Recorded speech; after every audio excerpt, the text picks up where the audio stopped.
Hello everyone, क्या हाल चाल है। चैप्टर नंबर 83 यहां पे हम बात करेंगे कि जो चुनाव होते हैं, जितने हमारे वोटिंग पूरे देश में जो पोलिंग होती है, तो इसमें कई सारे पॉलिटिकल साइंटिस्ट ने एक बार एनालिसिस करी है और लोगों का वोटिंग बिहेवियर एनालाइज किया है कि इंडिया में जब लोग वोट देते हैं, किन फैक्टर्स को याद रखते हैं, क्या वजह होती है लोगों को किसी एक लीडर को चूज करने में या किसी एक एमपी एमएलए को चूज करने में।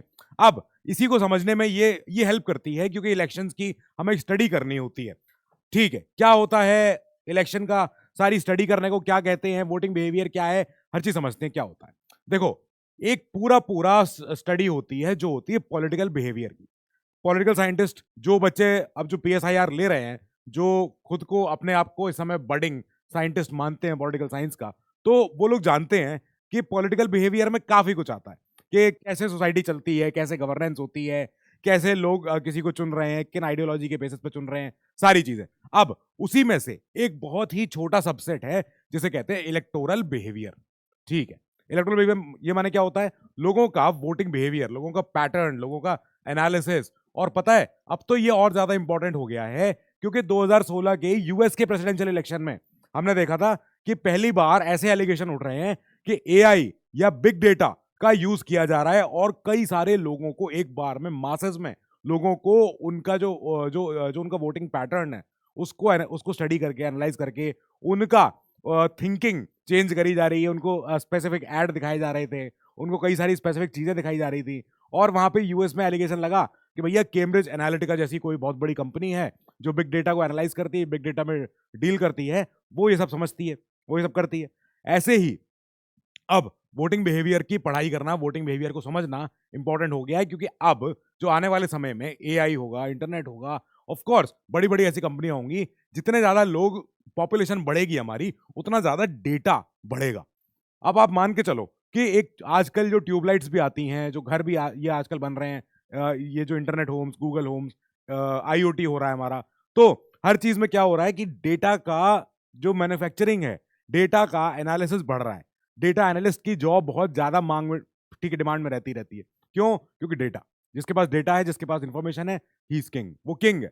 ठीक है, ओके। अब यहाँ पे वोटिंग बिहेवियर की तरफ हम रहेंगे। यहाँ पे हम बात करते हैं एक्शंस, लोगों के डिसीजंस, उनकी टेंडेंसीज, कैसे कैसे लोग किसी को चूज, प्रेफरेंस, सारी की सारी पैटर्न, वो जो लोग कैसे कैसे एग्जिबिट करते हैं, लोग यानी हमारे वोटर्स, वो कैसे कैसे होता है इलेक्शन के दौरान। ठीक है, अब ये जो बिहेवियर होता है, ये बताता है कि लोगों का एटीट्यूड क्या है, उनका एप्टीट्यूड क्या है, प्रेफरेंस क्या है, क्या उनकी मंशाएं क्या हैं, आशाएं क्या हैं, क्या मोटिवेशन है उनका, कि हम किसको चूज कर रहे हैं और क्यों चूज कर रहे हैं, किस रीजन की वजह से हम अपने डेमोक्रेटिक इलेक्शंस में पार्टिसिपेट करते हुए किसी एक को उठा के ऊपर रखते हैं, क्या वजह है लोगों की। सो देख रहे हो आप, दो लोगों की टेंडेंसी दिख रही है इसमें, एक डेमोक्रेटिक है, एक रिपब्लिकन है।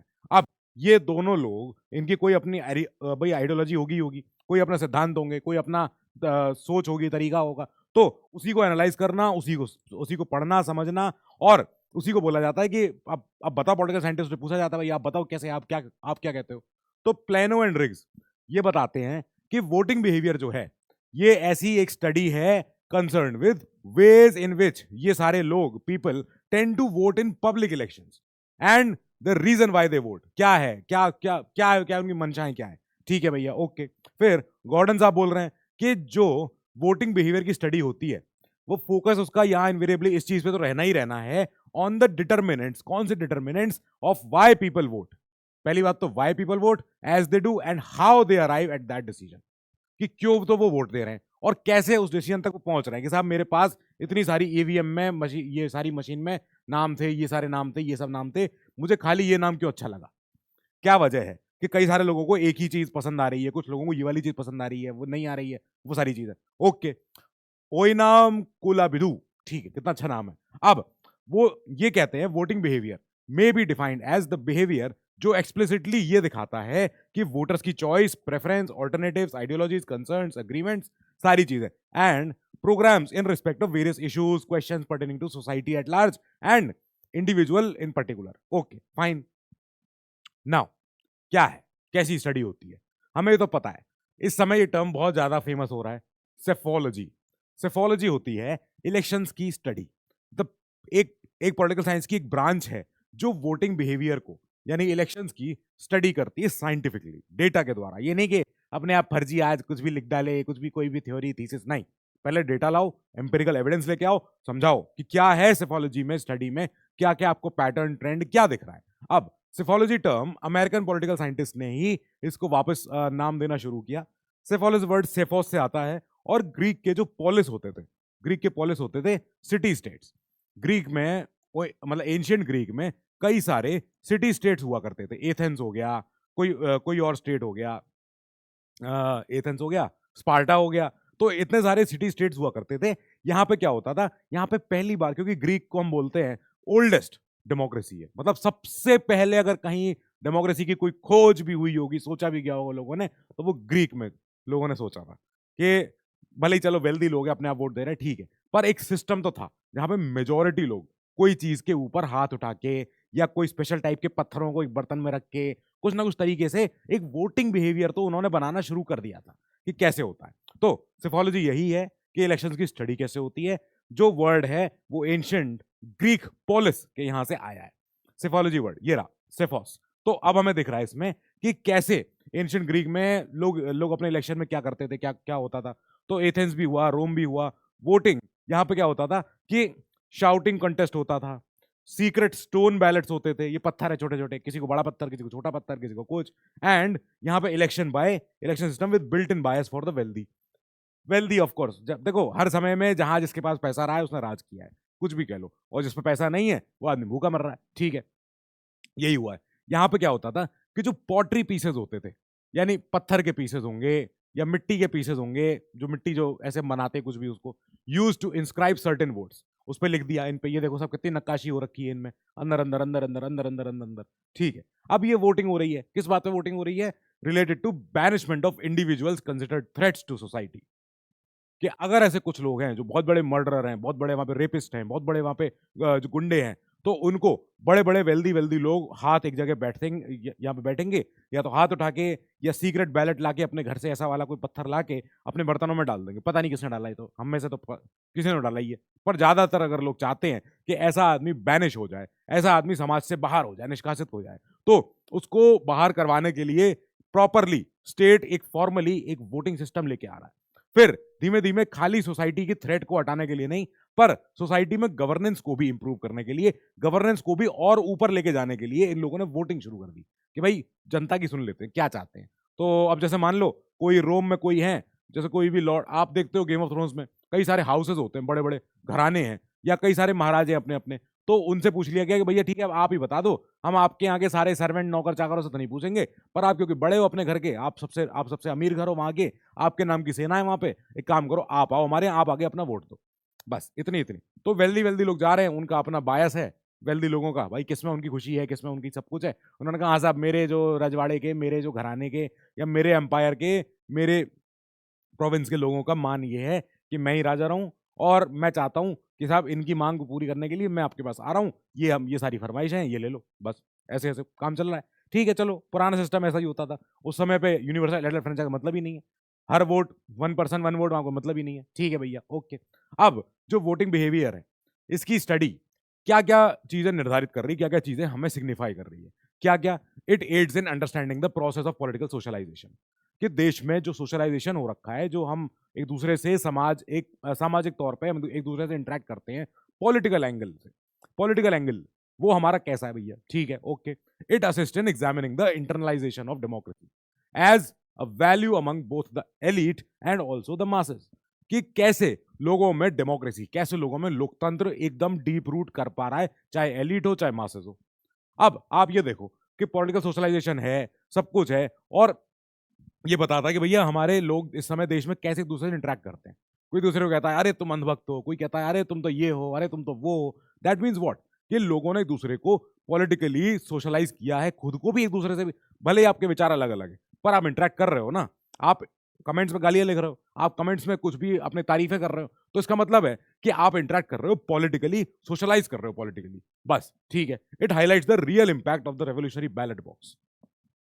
क्या लिखा है यहाँ पे, रेवोल्यूशनरी बैलेट बॉक्स, कि ये बैलेट बॉक्स है जो रेवोल्यूशनरी चीज है, कि हाँ भैया ये देश की जिसे कहते हैं जो देश का जो रथ है उसकी दिशा निर्देश करना, सब कुछ करना, this is all about it, ये है वो। इसीलिए इसको बोला जाता है कि ये एक रेवोल्यूशनरी मेजर है, वेपन है, सब कुछ है। इसकी बहुत ज्यादा कदर है। Okay, it sheds light on whether electoral politics continue और break up with the past, कि कितनी दूर हम आ चुके हैं। जो पुरानी इलेक्टोरल पॉलिटिक्स हुआ करती थी, हम उससे कितना आगे आ चुके हैं, और हम अभी कितना हम उससे और जुड़े हुए हैं, जो हमारा पुराना इलेक्टोरल पास्ट रहा है। ठीक है भैया। It helps measure whether political development is modern और प्राइमोडियल इन नेचर। ये बात है कि हमें समझ में आ जाता है इसकी स्टडी से, वोटिंग बिहेवियर की स्टडी से, कि अभी जो पॉलिटिकल डेवलपमेंट हो रखा है देश में, वो कितना मॉडर्न हो गया है, या अभी भी वो कितना प्राइमोडियल है, कितना अभी भी वही है, कंजर्वेटिव है, वही उतना पुराना सिस्टम है, वही डर्रे पे चल रहे हैं कि नहीं चल रहे हैं, वो सारी चीज। ठीक है। फिर एनजी स्कीनी साहब ने बोला, क्या बोला इन्होंने कहा कि देखो, जब आप वोटिंग बिहेवियर पढ़ोगे तो आपको ये चीजें समझ में आने लग जाएंगी। क्या क्या? कि ये एक मोड है, एक तरीका है of legitimising the democratic rule. कि भाई इसका मतलब क्या होता है लेजिटिमाइजिंग का? ये होता है कि हमने अब वास्तविक रूप से कह दिया कि हाँ साहब, ये सरकार ही हमें चाहिए। हमने उस सरकार को डेमोक्रेटिक रूल के लिए हमने उसको लेजिटिमाइज कर दिया है, हमने उसको फॉर्मलाइज कर दिया, हमने उसको जैसे कहते हैं अपने अंदर अब उसको मान लिया है कि हाँ, ये होना ही होना है। और ये एक instance of participation in the political process है। ठीक है भैया। हर पॉलिटिकल प्रोसेस का कोई ना कोई इंस्टेंस होगा, कोई ना कोई मौका होगा। Voting behaviour helps you understand that, के involving integration into the political हमारा कम्युनिटी। सब सारी थ्योरी है। An act of decision making. ये समझ में आ ही जाएगा, सब लोग डिसाइड तो कर ही रहे हैं ना, चाहे नोटा दबा रहे हैं, चाहे कुछ और दबा रहे हैं, चाहे कुछ और दबा रहे हैं, कुछ और दबा रहे हैं, ये तो हो ही रहा है कि डिसीजन तो ले ही रहे हैं, चाहे किसी भी तरफ ले वो। ठीक है। A roll action involving a definite political orientation embedded in what? Embedded in a particular type of हमारा political culture। ठीक है भैया। A direct relation of individual citizens to the formal government। ठीक है भैया। कितना अच्छा है कि कैसे कैसे हम अपना रिलेट करते हैं इंडिविजुअल से फॉर्मल सरकार को आपस में। Okay fine. अब इंडियन सोसाइटी कैसे कैसे, जो हमारी सोसाइटी है उसमें कई सारे तरीके से हम लोग डिवाइडेड भी हैं, कई सारे तरीके से हमारे पास एक एक करके तरीके हैं कि हम कैसे कैसे इन्वॉल्व करते हैं खुद को इस हमारे पॉलिटिकल हमारे पूरे त्योहार में, जिसको हम इलेक्शंस कहते हैं। तो जब इलेक्शन होते हैं तो यहाँ पे इंडियन सोसाइटी काफी हमें दिखती है, आहा हा, कितनी डाइवर्सिटी है, कितनी ज्यादा हमारे यहाँ विविधता है, सब कुछ है इन नेचर कॉम्पोजिशन। यहाँ पे ही वोटिंग बिहेवियर को भी पढ़ा जा सकता है, जब हम मान के चलते हैं कि हमारी सोसाइटी को हमने ऐसे डिवाइड किया है, चाहे सोशियो इकोनॉमिक फैक्टर्स हों, चाहे पॉलिटिकल फैक्टर्स हों। ठीक है भैया। कैसे कैसे बांटते हैं इनको, अब आप देखते हैं कि पॉलिटिकल सारे फैक्टर हों, सोशियो इकोनॉमिक फैक्टर हों। लो, क्या कहते हैं उसे? सोशियो इकोनॉमिक फैक्टर है ये, कास्ट, ऑफ कोर्स। ठीक है। Caste plays a very very significant role हमारे देश में in influencing the behaviour of voters in India political landscape. बस हमारी जात का आदमी कौन है, हमारी कास्ट का आदमी कौन है, हमारी बात करने वाला आदमी कौन है। तो ये रजनी कोठारी जी ने भी यही बात बोली थी कि जो पॉलिटिसाइजेशन ऑफ कास्ट हुआ है और कास्टिज्म हुआ है, become a prominent aspect of Indian politics. इसी वजह से हम आधे ज्यादा लोग हम इसी में उलझे रहते हैं आपस में। ठीक है भैया। Political parties consider caste dynamics when formulating their अपने इलेक्शन की स्ट्रेटेजी। क्या साहब, हमारे यहाँ का सीएम दलित होगा, हमारे यहाँ का सीएम ये होगा, हमने उसको सीएम का फेस बनाया है, हमारे यहाँ की भाई हमारी वाली कम्युनिटी को हम ये वाला और देंगे, आरक्षण देंगे, ये करेंगे, वो करेंगे। तो रजनी कोठारी जी ने यही बोला है कि Indian politics is very very casteist and emphasising the politicisation of caste, कि कैसे कैसे कास्ट का राजनीतिकीकरण हुआ है। ओके ठीक है। अब पॉल आर ब्रास बड़े पॉलिटिकल साइंटिस्ट हैं, तो इन्होंने इंडिया के सिस्टम को काफी कुछ ऑब्जर्व किया, एक बाहरी एंगल से भी और यहाँ आके भी। तो इन्होंने कहा कि देखो, यहाँ पे ही कास्ट सॉलिडारिटी जो है अब बहुत दिखती है, is predominant factor influencing the voting behaviour. ये रहेगा ही रहेगा, आप कास्ट को कितना भी इधर उधर पीछे आगे पीछे कर लो, ये नहीं जाने वाला। रिलीजन, दूसरा angle, religion significantly shapes the electoral behaviour, के यहाँ लोग धर्म के नाम पे हैं ही हैं, क्या कर। Political parties frequently exploit this religious sentiments for electoral gain. हमारा क्या करें, करेंगे ही करेंगे। यहाँ पे communal propaganda is commonly used to sway voters, के जहां जहां भी अगर संप्रदायवाद हो सकता है तो कोई ना कोई कैंडिडेट, कोई ना कोई पार्टी ऐसी होगी जो ऐसी अभद्र बातें करेगी, जो ऐसी ऐसी बातें करेगी कि धर्म के नाम पे एक दूसरे को ये कर दो, वो कर दो, पूरा अग्रेसिव हो जाओ, ये हो जाओ। और कई सारी कम्युनल पार्टीज हैं जो एग्जैजरबेट करती हैं पॉलिटिसाइजेशन ऑफ रिलीजन, जो कहती हैं अरे धर्म धर्म खतरे में है, अरे धर्म ये वो, तो ऐसी बातें होती हैं। अब भले ही इंडिया को हम कितना भी सेक्युलर स्टेट करते रहें, religion remains a very very crucial factor in electoral politics. है ही है। इस वर्ड पे अभी चर्चा हो रही दोबारा शुरू हो गई है कि प्रियम्बल से इस वर्ड को हटा दिया जाए। सुप्रीम कोर्ट में इसके ऊपर पीआईएल गई हुई है। मतलब इमेजिन करो आप कि देश में जो सबसे बड़ा डॉक्यूमेंट है संविधान, उसमें जो वर्ड है secular, which is a very very important aspect of हमारा स्टेट, हमारी governance, otherwise we won't be a secular state only. So उस वर्ड की बात होगी, अरे ये वर्ड क्यों है यहाँ पे, हटा दिया जाए। अब इस पे चर्चा चलनी शुरू हो गई है। खैर क्या बोला जाए, फाइन। अब language, linguistic considerations influence voting behaviour. खाली धर्म और जात से ही नहीं, हम तो भाषा के नाम पे भी हम तो अड़े हुए हैं ना, क्योंकि इंडिया में भाषाएं तो इतनी सारी हैं। ऊपर से नीचे, ऊपर से लेकर नीचे तक आओ, ईस्ट से लेकर वेस्ट में जाओ, कहीं भी जाओ, देखोगे आप भाषाएं एक के बाद एक के बाद एक। सो अब पॉलिटिकल पार्टीज इसको भी एक्सप्लॉइट करती आई हैं। आखिरी में विनर एक ही होगा और लूजर एक ही होगा। विनर कौन होंगे? विनर होंगे नेता और लूजर होंगे जनता। बस, चाहे आप कुछ भी कर लो, कितना भी कह लें हम, ठीक है। जो हमारे स्टेट्स का रिऑर्गेनाइजेशन हुआ था जब 56 में पहली बार, जब किन की वजह से हुआ था, जिनकी डेथ हो गई थी, बहुत बड़े प्रोमिनेंट लीडर थे, गांधीयन हीरो थे वो, और उन्होंने कहा था मैं फास्ट, और एकदम पूरा बैठे रहे वो। तो 56 में भी हुआ, उसके बाद भी जब स्टेट के जो हमारे रिऑर्गेनाइजेशन हुए हैं, तो वो समझ में आ गया कि हाँ भैया, जो लैंग्वेज है यहाँ पे वो एक बहुत ही इंपॉर्टेंट, इंडियन पॉलिटिक्स में एक बहुत ही इंपॉर्टेंट रोल प्ले कर रही है। कि हाँ, मद्रास से अलग हटके हमको तो बनाना है अपना तेलुगु का अपना अपना अपना एक प्रॉपर स्टेट। ठीक है भैया, ये देखो आप, तमिलनाडु में डीएमके आ गई, आंध्रा में टीडीपी आई थी, तेलुगु देशम पार्टी आ गई। अब देखो, ये पार्टी ने आंध्रा बनवाया और आंध्रा इतना सा रह गया, हैदराबाद ले गया पूरा सारा, तेलंगाना अलग हो गया। सो ओके, ये सब होता है।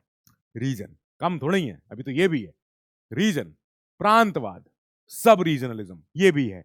ये भी सिग्निफिकेंट इन्फ्लुएंस है वोटिंग बिहेवियर पे, कि हम साहब, हम द्रविड़ सारे हैं, हम साउथ के हैं, हम नॉर्थ के हैं, हम पहाड़ी हैं, हम रेगिस्तानी हैं, हम गुजराती हैं, हम इधर के हैं, हम नॉर्थ ईस्ट के हैं, सब कुछ। तो ये सारे sentiments have spurred the emergence and continuation of ऐसी रीजनल पार्टी जो इतने सारे स्टेट्स में ऑपरेट करती हैं, अपने सारे काम करती रहती है, कुछ ना कुछ अपनी इधर उधर से पावर, अपनी जो इनकी लस्ट ऑफ पावर है वो अपनी हासिल करने के लिए, पूरी करने के लिए, सब सारी पार्टियां कोई ना कोई समीकरण से लोगों को बस चेताए रखती हैं, उग्र रखती हैं, गुमराह रखती हैं कि सही बात है, इनमें उलझे रहो, क्या करोगे साफ पानी मांग के, तो वो छोड़ो। ठीक है, रीजनल, जो हमारी रीजनल पार्टीज हैं, they appeal to voters by emphasising कि हमारी रीजनल आइडेंटिटी है, हमारा सेंटिमेंट, हमारे रीजनल, हमारी हमारी यहाँ की जगह की, सन्स ऑफ द सॉइल, हम यहाँ के हैं। ये पता है ना थ्योरी आपको, ये सन्स ऑफ द सॉइल, ये भी एक थ्योरी है कि भाई ये जमीन हमारी है,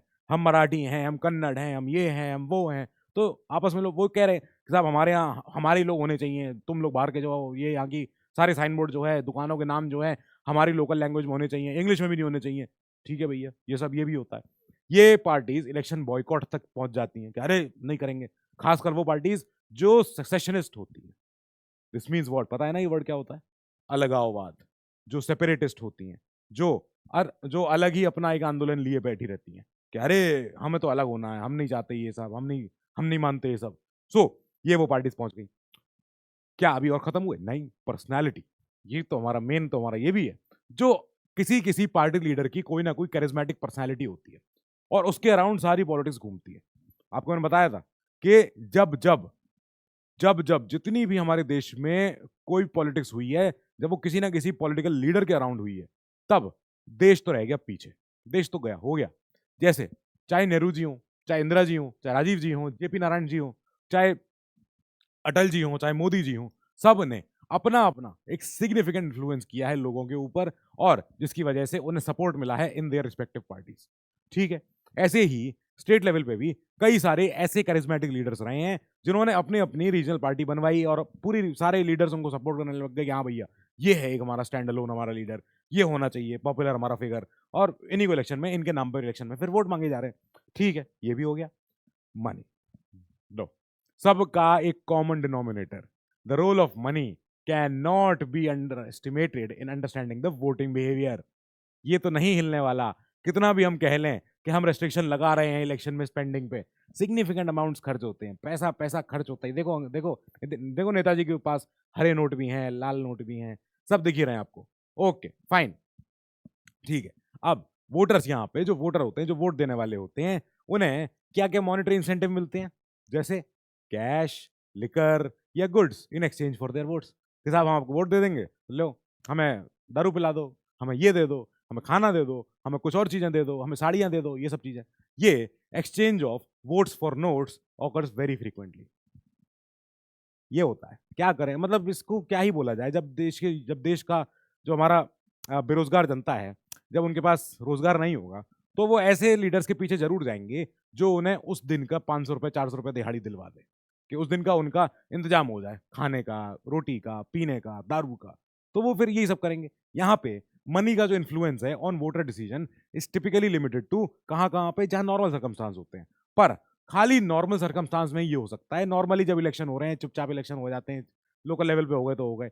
जब कोई वेव इलेक्शन होते हैं तब नहीं चल पाता है। ये क्या होता है वेव इलेक्शन? वेव इलेक्शन क्या होता है? Is characterised by a clear tendency among voters favouring a national party या उनका कोई लीडर। जैसे मोदी वेव। तो मोदी वेव 2014 में जो इलेक्शन हुआ था, वो मोदी वेव थी, स्वीपिंग वेव थी। कोई भी शख्स बीजेपी से अगर उस समय खड़ा हो जाए तो उसको निश्चित तौर पे 70% मतलब ये था कि जीतना ही जीतना है, क्योंकि मोदी वेव थी। अब ये एक वेव इलेक्शन हुआ था, ठीक है, ओके फाइन। जब वेव इलेक्शन होता है तब फिर नहीं फर्क पड़ रहा है कि पैसा दे रहे हो कि नहीं दे रहे हो, फिर वोटरों का सारा ध्यान जो भी है ये लिकर पे, कैश पे फिर नहीं जाएगा। फिर तो बस उन्हें दिख गया कि हाँ भैया, बस यही मसीहा है, इन्हीं के नाम पे वोट जाने हैं और यही हमारी सारे दुख, सारी पीड़ा सब कुछ हर लेंगे। ठीक है, it transcends local considerations and attracts uncommitted voters. ऐसे वोटर्स जो अभी तक कमिटेड नहीं थे पार्टी आइडियोलॉजी के लिए, पर उन्होंने कहा अरे जब इतने लोग साथ दे रहे हैं तो सही होगा, सही हो, ठीक है। Spreading from village to village, tea stall to tea stall, हर जगह ये सारी बातें फिर पहुंच जाती है, अरे साहब ये तो वेव है, यही है। अब रूलिंग पार्टी की परफॉर्मेंस, ये भी एक मैटर करता है।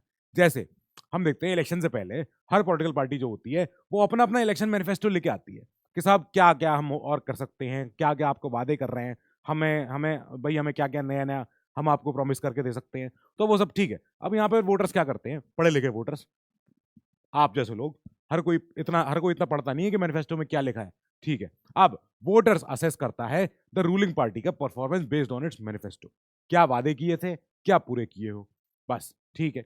अब ये देखो आप, जब कांग्रेस की डिफीट हुई थी 77 में इमरजेंसी के बाद, फिर इसके बाद जनता पार्टी की डिफीट हुई थी 1980 में, ओके ठीक है।